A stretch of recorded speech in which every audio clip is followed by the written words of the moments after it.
En 645 le maître Xuanzang arriva enfin à Channan en Chine. L'empereur Taizong se trouvant à Luoyang dans le palais ouest ordonna à l'un de ses ministres, qui répondait au nom de Fang Xuanlin, d'aller, accompagné d'autres représentants officiels, accueillir Xuanzang. Lorsque ce dernier arriva à Channan, il longea la rivière Cao.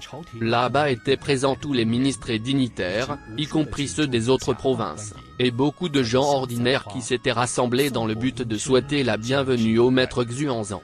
Sur plus de 5 kilomètres les gens brûlaient de l'encens, jetaient des pétales de fleurs et chantaient sans cesse le nom du Bouddha. Ceci n'avait jamais été observé auparavant.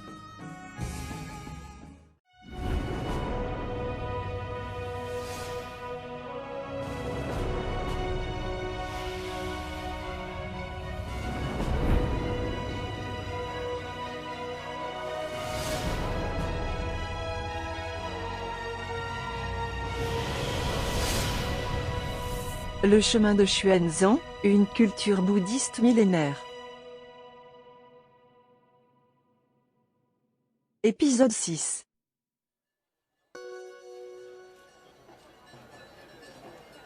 Sur ce long chemin les gens montraient leur joie d'accueillir Xuanzang, mais curieusement ce dernier n'était pas présent. Il avait un esprit pur et donc toute cette cérémonie et ces hommages ne l'intéressaient pas du tout.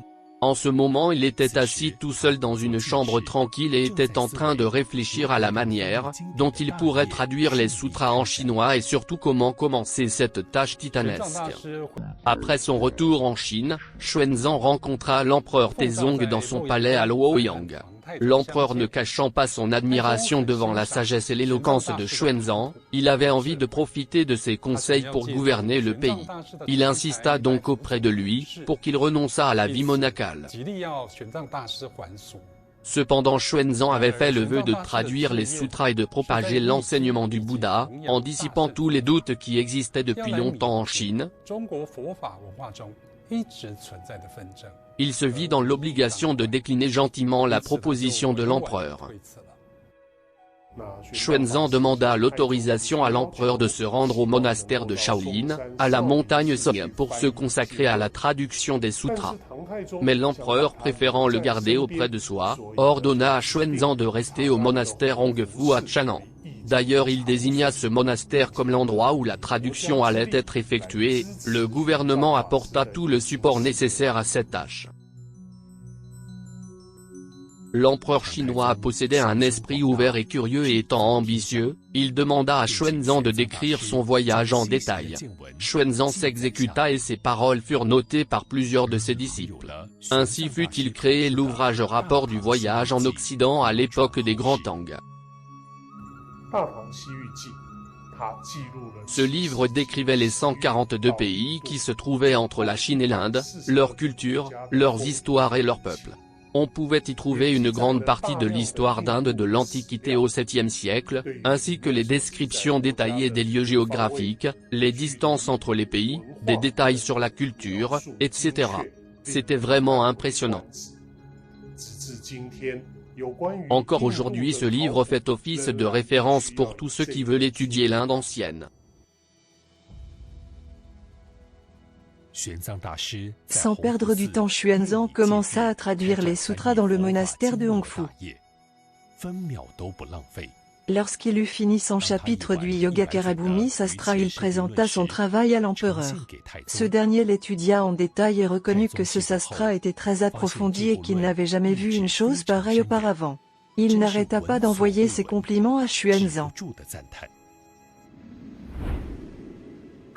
Le confucianisme et le taoïsme ne sont vraiment pas à la hauteur de l'enseignement du Bouddha.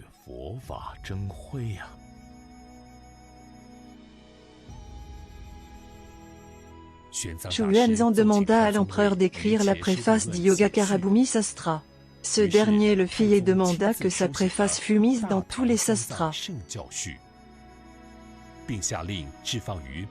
L'empereur avait une grande confiance en maître Xuanzang et ils discutaient souvent ensemble sur l'enseignement du Bouddha.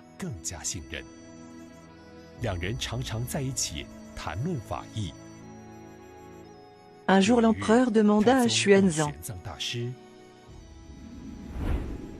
Comment peut-on arriver à obtenir le maximum de mérite de libération?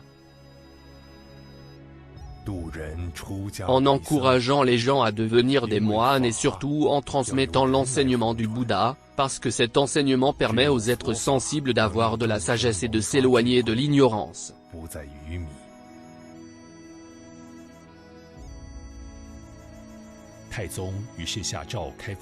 L'empereur fit un décret autorisant les gens à devenir moines beaucoup plus facilement. Chaque monastère avait le droit d'accepter 5 moines de plus, et le monastère Hongfu pouvait même en ajouter 50. Cette année-là 18 500 personnes devinrent moines et le bouddhisme se développa fortement. Pendant les dernières années de sa vie, l'empereur demandait souvent à Xuanzang de venir au palais pour discuter avec lui.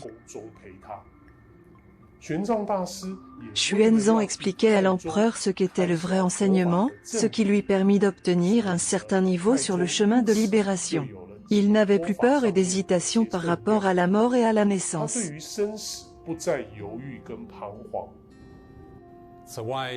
Pour se cacher de la chaleur estivale, l'empereur se rendait au palais Kuiwei où il invitait souvent le maître Xuanzang. En 649 il y séjourna pour la dernière fois.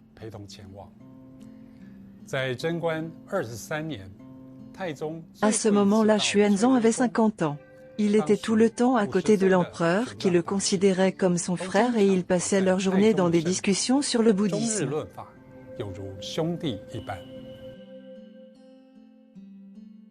L'empereur avait plusieurs fois envoyé une invitation au 4e patriarche du bouddhisme Chan, Deyoptsin, pour venir à la capitale, mais ce dernier refusa à chaque fois. Alors l'empereur souhaita l'inviter une dernière fois sous la contrainte. Il dit: Si maître Tao Xin refuse de venir, il perdra sa tête. Cependant l'empereur informa également le messager qu'il ne fallait en aucun cas faire du mal au maître Tao Xin. Ce dernier restant ferme dans sa décision, l'empereur lui offrit une veste de couleur violette, couleur qui était normalement réservée à l'empereur. Xuanzang était conscient que l'empereur avait envie d'atteindre l'illumination. Xuanzang pensa que le mérite que l'empereur avait pu obtenir en ayant supporté l'enseignement du Bouddha était énorme.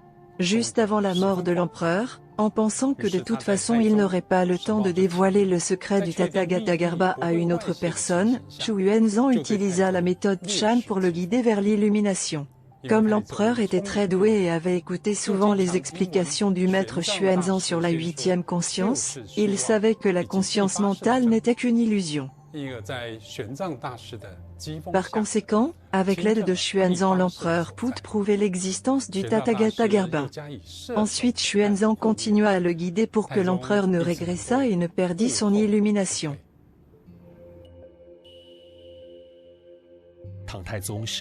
Finalement l'empereur décéda avec sa tête reposée sur les genoux de Xuanzang, ce qui montrait qu'il lui faisait vraiment confiance et était plein d'admiration pour lui.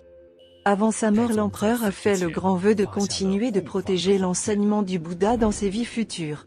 Le roi dit: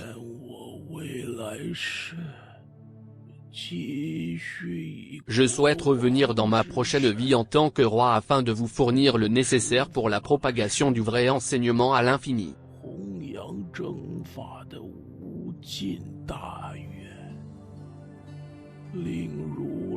Cela permettra au merveilleux enseignement du Bouddha de rester toujours en Chine.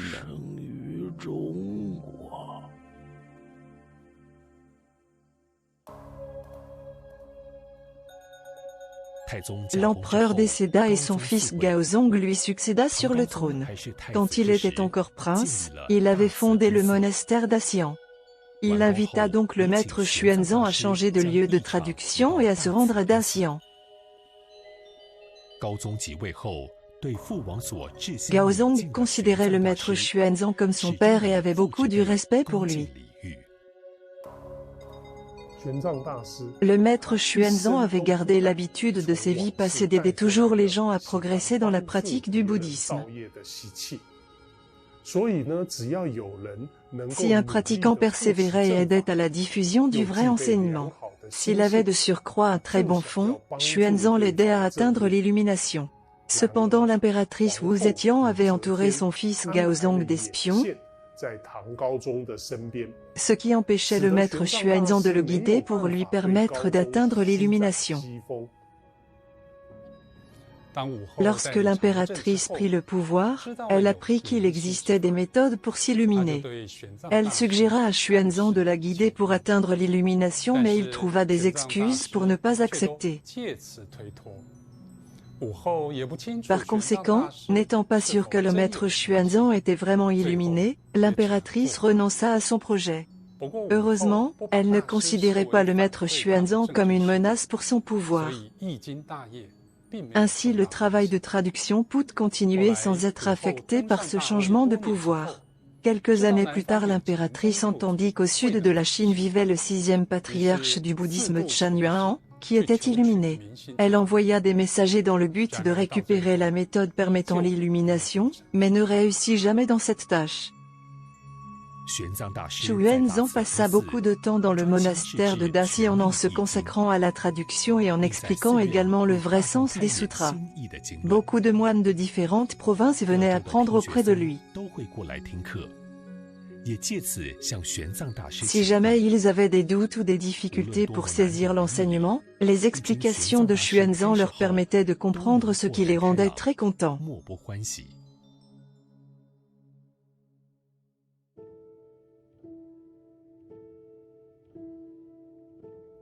Déjà avant le départ de Xuanzang en Inde, en Chine il y avait toujours des disputes au sujet d'une 9e conscience et de la vraie incité, Bhutatatata. Avec la traduction par Xuanzang du Yogacarabhumi Sastra où était expliqué le vrai enseignement du Bouddha, tous ces problèmes avaient été enfin résolus. Le maître Paramartha ne comprenait pas le vrai sens du Mahayana et ne savait pas que chaque être sensible avait 8 consciences. Il rajouta donc une 9e conscience qui, pour lui, était différente de la 8e conscience. Cependant dans les sutras bouddhistes le Bouddha dit toujours à ses disciples que l'origine de tous les phénomènes était cette fameuse 8e conscience. On l'appelle parfois Alayaviyanana ou Tathagata-garbha. Parfois on l'appelle aussi la conscience qui n'a pas de souillure, c'est-à-dire Amalavijnana. Cette 8e conscience est l'ultime conscience et il n'y a aucune conscience au-delà d'elle. Le maître Paramartha pensait qu'il existait une 9e conscience appelée Amalavijnana et il pensait qu'elle était différente et indépendante de la 8e conscience. Néanmoins ce qu'il considérait être la 9e conscience, était en réalité la 8e conscience. Quand une personne atteint l'état du Bouddha, toutes les souillures qui forment les 7 autres consciences sont déjà nettoyées et par conséquent, on parle d'une conscience pure.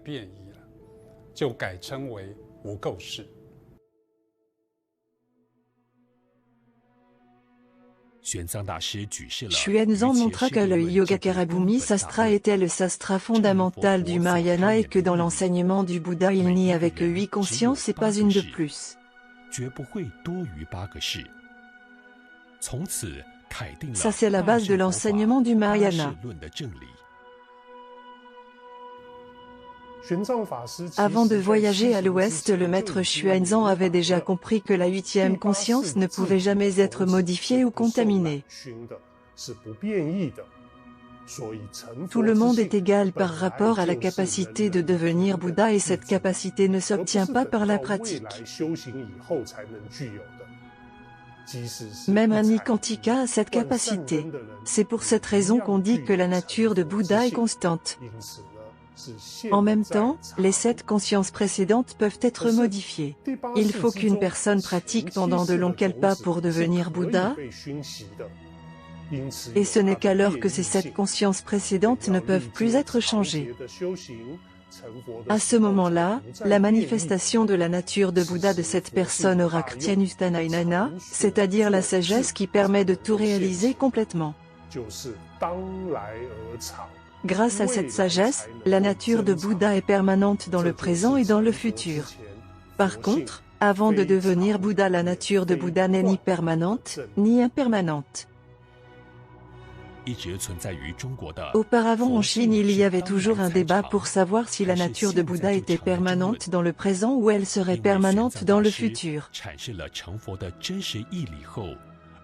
Xuanzang peut vraiment expliquer comment devenir Bouddha et il dissipa ainsi ses doutes et résolut également le problème de Paramartha qui avait inventé une 9e conscience indépendante de la 8e.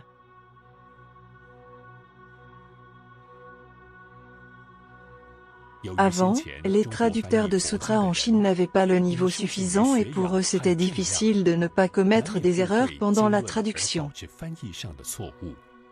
Xuanzang essaya d'aider les gens à ne plus utiliser les textes erronés. Mais il y eut un maître du nom de Fashong dont l'argumentation, bien que contraire à celle de Xuanzang, était si bien construite que ce dernier préféra renoncer à débattre avec lui. Effectivement, les conditions nécessaires n'étaient pas réunies. Le grand disciple de Xuanzang Kuiji utilisa la version d'Amitabha Sutra traduite par le maître Kumarajiva au lieu de prendre la version de Xuanzang. Cela s'explique par le fait que Xuanzang ne voulait pas supprimer toutes les anciennes traductions des sutras.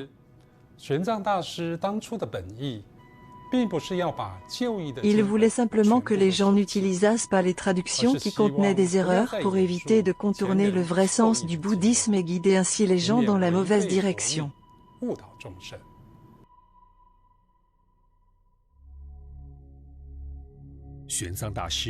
Maître Xuanzang pensait que les pratiquants en Chine devaient développer leurs compétences en débat.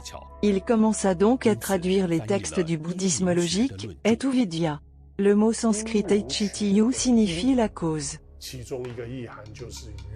Autrement dit, il faut faire comprendre aux gens quelle est la cause du débat, c'est-à-dire quel est son but.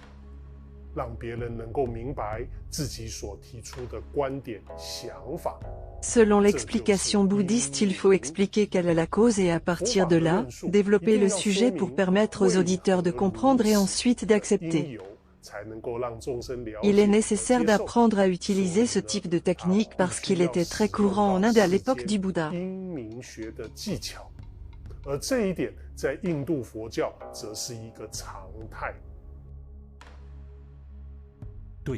Pour les moines qui participaient à la traduction, Etuvidya était une chose complètement nouvelle et certains moines firent donc des commentaires sur ce bouddhisme logique.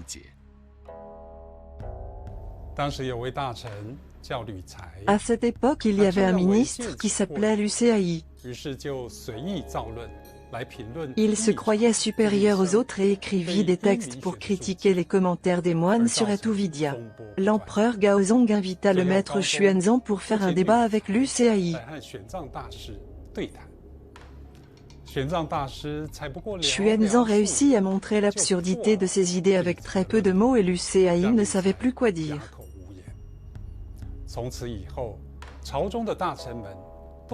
À partir de ce moment-là, tous les ministres se rendirent compte du niveau de Xuanzang et comprirent que sa sagesse était aussi profonde que l'océan, qu'on n'arrivait jamais à mesurer.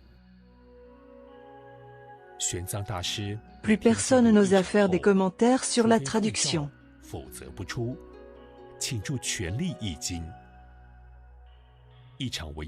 Le maître Xuanzang s'occupa tous les jours de la traduction et s'il ne recevait pas d'ordre de la part de l'empereur, il ne sortait même pas du lieu où la traduction était faite. Toute sa force et son attention étaient concentrées dans ce travail. Le traducteur en chef était Xuanzang et tous les autres l'assistaient dans cette tâche. Surtout il aidait certains moines à atteindre l'illumination. Après l'illumination, la personne obtient la sagesse de Prajna, ce qui permet d'éviter la mauvaise compréhension des textes bouddhistes.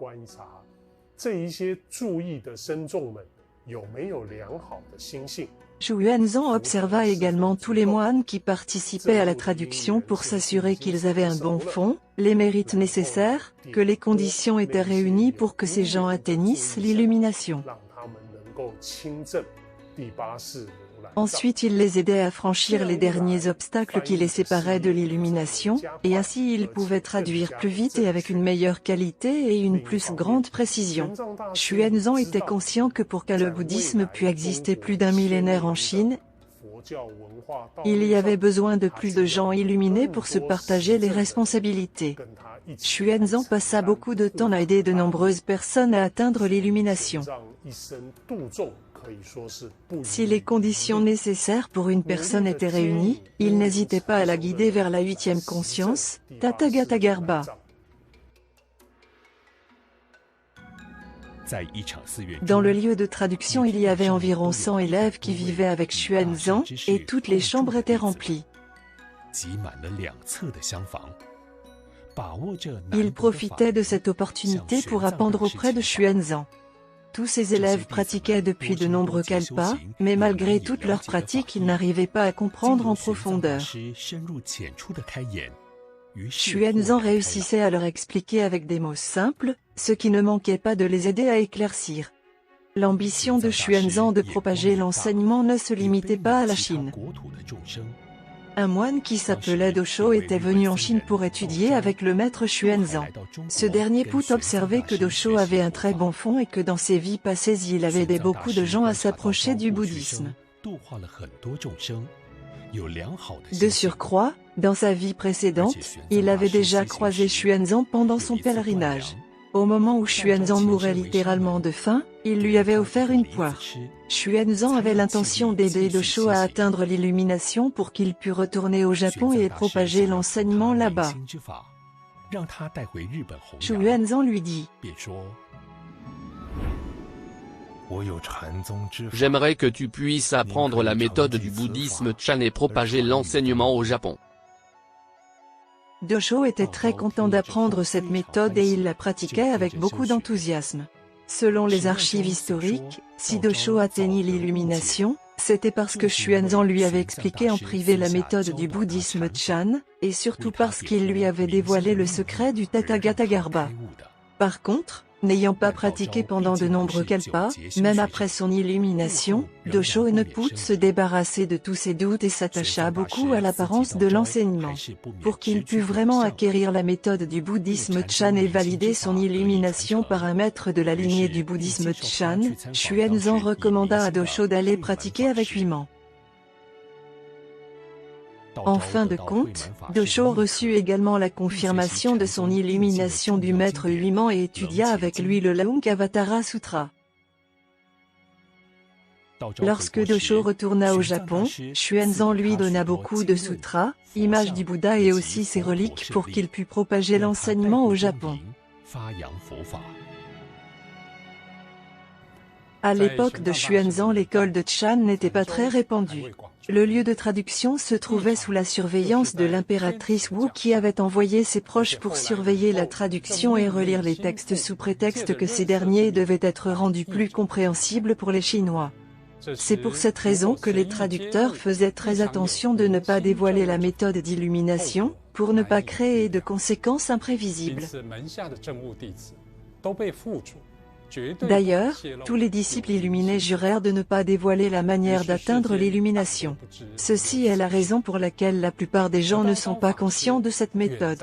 Résidant au Japon, Dosho n'était pas soumis au contrôle de l'impératrice. Par conséquent, dans les archives historiques japonaises on trouve encore beaucoup d'écrits détaillant le niveau de pratique de Xuanzang. Xuanzang était de nature tranquille et n'aimait pas le bruit, ce qui le poussa à demander plusieurs fois aux deux empereurs successifs une autorisation de se rendre au temple de Shaolin. Son but était de se concentrer sur la traduction et de pratiquer dans le but d'atteindre un niveau de méditation plus élevé. Cependant sa demande fut toujours rejetée parce qu'il ne voulait pas le laisser s'éloigner d'eux.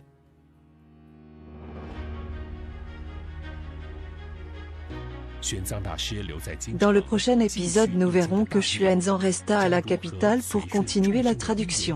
Comment réussit-il à expliquer les sutras en fonction de sa relation karmique avec les gens et à enseigner les rituels bouddhistes? En quelles conditions put-il finaliser son Sastra Vijñaptimatrata Siddhi et comment réussit-il à aider le bouddhisme Chan au sud de la Chine pour créer ses 5 branches?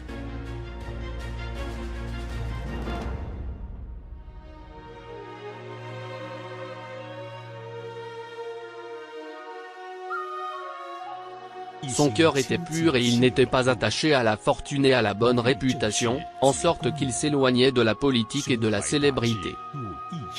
Avec son grand vœu il traduit pendant 19 ans pour montrer le trésor du Bouddha. Il était accompagné par une centaine de disciples et il put expliquer la sagesse des graines. Les doutes sur l'existence de la neuve conscience disparurent et il n'y avait plus de dispute sur la nature de Bouddha.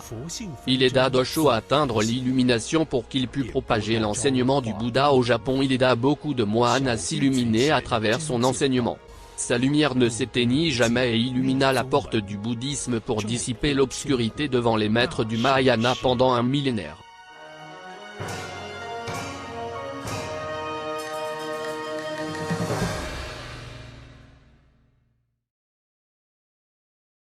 True Enlightenment Education Foundation